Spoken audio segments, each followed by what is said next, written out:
দুপুর 2:04 বাজে আর আজকে দোল। আর আজকে আমরা আবির খেলবো।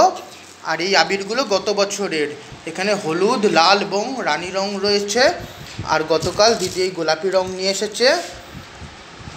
আর এগুলো এইগুলো গোলাপি আবির নিয়ে এসেছে, রং কিছুই নেই, আবির রয়েছে।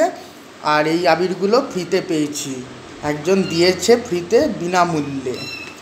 এটা বোধহয় কোনো কিছুর সঙ্গে বোধহয় ফ্রি ছিল, তো সে আমাদেরকে দিয়ে দিয়েছে। ওগুলো বোধহয় সবুজ রং রয়েছে। এই আজকের আমাদের দোল খেলার প্রস্তুতি। দুপুর 2:05 বাজে আর আজকে দোল। আর দোলের মধ্যে মিষ্টি মুখ না করলে হয়, আর সেই জন্য মিষ্টি নিয়ে আসা হয়েছে। সন্দেশ রয়েছে, গজা রয়েছে, লাড্ডু রয়েছে। আর এই দিয়ে আজকে আমরা মিষ্টি মুখ করব। আর এই দোল উপলক্ষে নিয়ে আসা মিষ্টির একটা ছবি তুলে নিলাম। 2:11 বাজে আর দিদি আবিরগুলোকে সাজিয়ে নিয়েছে। আর একটা মজার বিষয় হয়ে গেছে, ফ্রিতে যে আবির পেয়েছিলাম সেটা সবুজ নয়, এরকম হলদেটে রং, মানে হলুদ সবুজের মধ্যে কিছু একটা, মানে এই হলুদের সঙ্গে এই হলুদের রঙের পার্থক্য রয়েছে। আর এই আমরা আবিরের থালা সাজিয়ে নিয়েছি, এবার আমরা দোল খেলতে যাব। আর এই দোল খেলতে যাওয়ার আগে আবিরের থালার একটা ছবি তুলে নিলাম। দুপুর 2:12 বাজে আর রান্নাঘরে এসেছি। আর আজকে আমাদের পনির রান্না করা হয়েছে, মানে আমি পনির রান্না করেছি আর তার সঙ্গে ফ্রাইড রাইস রান্না করেছি। দোল খেলে এসে আবির মেখে এসে স্নান করে তারপর খাবো। দুপুর 2:22 বাজে আর তুলসী মন্দিরে আবির দিয়ে আমাদের দোল খেলা শুরু করলাম। এরপর আমরা আবির দিয়ে দোল খেললাম। এবছর আমাদের সঙ্গে মাসিও ছিল, আর মাসির সঙ্গে আমরা দোল খেললাম। দুপুর 2:27 বাজে আর দোল খেলে উঠে স্নান করে চলে এসেছি। আর একটা কাঁসার থালাতে ফ্রাইড রাইস আর পনির পরিবেশন করে নিয়েছি। বিকেল 4:55 বাজে আর এখন একটু ঠাকুর ঘরে এসেছিলাম, তাই আমাদের বাড়ির রাধা গোবিন্দ এবং গোপালের একটা ছবি তুলে নিলাম। আজকে দোল উপলক্ষে আবির দেওয়া হয়েছে, তবে ফুলে সব ঢেকে গেছে। সন্ধ্যা 6:23 বাজে আর দোল উপলক্ষে কীর্তন বেরিয়েছে।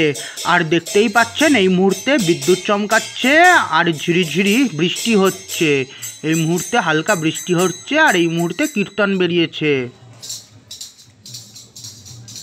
কীর্তনে খুবই কম মানুষ ছিল আর এই মুহূর্তে বিদ্যুৎ চমকাচ্ছে আর হালকা বৃষ্টি হচ্ছে।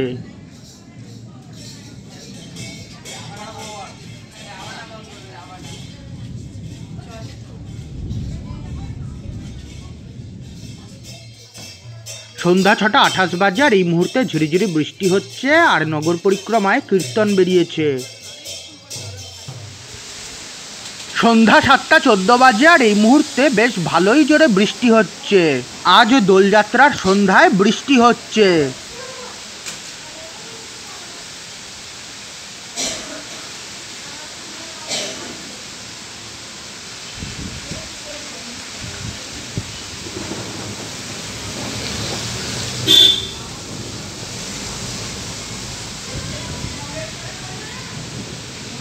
রাত 9:19 বাজে আর এখন চলে এসেছি বিবিরহাট চরকতলা। আর এখানে একটি ব্যানারে শীতলা পূজার ডিটেলস দেওয়া রয়েছে।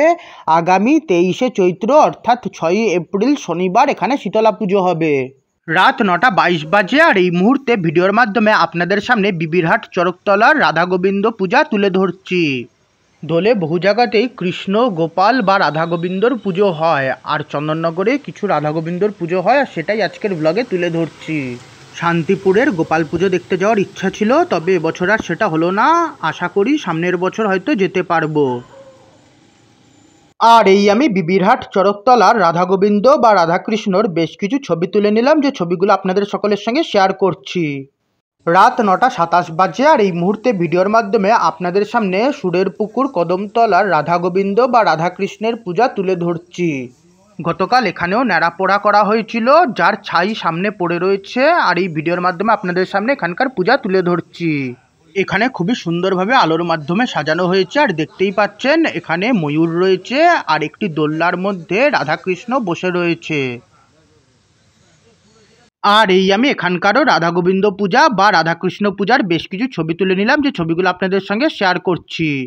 রাত 9:31 বাজে আর এই মুহূর্তে ভিডিওর মাধ্যমে আপনাদের সামনে সুরের পুকুরের রাধা গোবিন্দ পূজা তুলে ধরছি। এখানেও গতকাল ন্যাড়াপোড়া করা হয়েছিল, আর দেখতেই পাচ্ছেন এখানে খুবই সুন্দরভাবে আলোর মাধ্যমে সাজানো হয়েছে।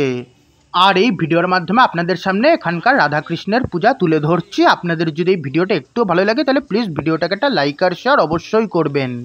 আপনাদের একটা লাইক আর শেয়ারের ফলে আমার এই চ্যানেলটা গ্রো করতে সাহায্য হবে। এছাড়া এই ভিডিওর আই বাটন এবং ডিসক্রিপশন বক্সে আমার অন্যান্য ভিডিও এবং প্লেলিস্টের লিঙ্ক দেওয়া আছে, যে প্লেলিস্টগুলো চাইলে আপনারা একবার দেখতে পারেন। আর এই এখানকার রাধাকৃষ্ণ পূজা দেখতেই পাচ্ছেন, এখানেও রাধাকৃষ্ণ দোলনার মধ্যে বসে রয়েছে। খুবই সুন্দরভাবে ফুলের মাধ্যমে এখানে সাজানো হয়েছে। এই দোল পূর্ণিমাতে শ্রী চৈতন্য মহাপ্রভু, যিনি গৌরাঙ্গ মহাপ্রভু বা নিমাই নামেও পরিচিত, তার জন্ম হয়। আর এখানে শ্রী গৌরাঙ্গ মহাপ্রভুর ছবি রয়েছে, যার উপর ফুল দিয়ে পুজো করা হয়েছে। আর এই আমি সুরের পুকুরের রাধাকৃষ্ণ পুজোরও বেশ কিছু ছবি তুলে নিলাম, যে ছবিগুলো আপনাদের সকলের সঙ্গে এই ভিডিওর মাধ্যমে শেয়ার করছি। আর ভিডিও ভালো লাগলে আপনারাও ভিডিওটাকে একটা লাইক করে শেয়ার করতে পারেন। তার পরের দিন আজকে সকালে মা বাবাকে চন্দননগর হসপিটালে ভর্তি করে এসেছে। আগামীকাল অর্থাৎ বুধবার বাবার হার্নিয়া অপারেশন করা হবে। সন্ধ্যা 6:31 বাজে আর এই মুহূর্তে চলে এসেছি চন্দননগর সুভাষপল্লী স্কুল মাঠে। আর এখানে বসন্ত উৎসব হচ্ছে। বাবার সঙ্গে দেখা করতে হসপিটালে গেছিলাম, আর ফেরার পথে দেখছি এখানে বসন্ত উৎসব হচ্ছে। আর হসপিটালে এমন কিছু পেশেন্ট ছিল যারা দোল খেলবার সময় মদ খেয়ে নেশা করে এমন কিছু করেছে, যার জন্য তাদেরকে হসপিটালাইজ করতে হয়েছে। আর তার সঙ্গে সেই কারণে পুলিশ এসেছিল হসপিটালে। আজকের এই ব্লগটা আবার এখানেই শেষ করছি। আপনাদের যদি এই ভিডিওটা একটুও ভালো লেগে থাকে তাহলে প্লিজ এই ভিডিওটাকে একটা লাইক আর শেয়ার করবেন, এবং আমার আগামীতে অন্যান্য ব্লগ দেখার জন্য চ্যানেলটাকে সাবস্ক্রাইব এবং ফেসবুক পেজ এবং ইনস্টাগ্রাম পেজকে ফলো করে নেবেন। এছাড়া এই ভিডিওর আই বাটন এবং ডেসক্রিপশন বক্সে আমার অন্যান্য ব্লগ এবং প্লেলিস্টের লিঙ্ক দেওয়া আছে, যে প্লেলিস্টগুলো চাইলে আপনারা দেখতে পারেন।